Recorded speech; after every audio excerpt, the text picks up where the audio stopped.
আসসালামু আলাইকুম। আজও কিছু নতুন বাগধারা নিয়ে এসেছি যা আপনাদের প্রতিনিয়ত প্রতিযোগিতামূলক পরীক্ষায় এসে থাকে।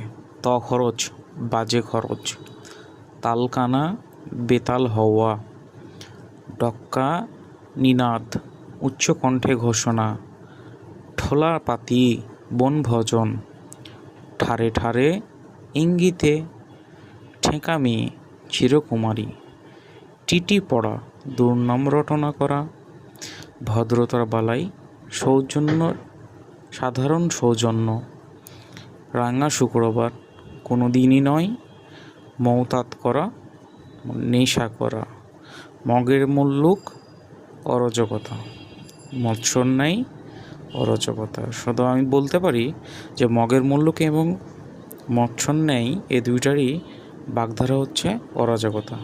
ধন্যবাদ।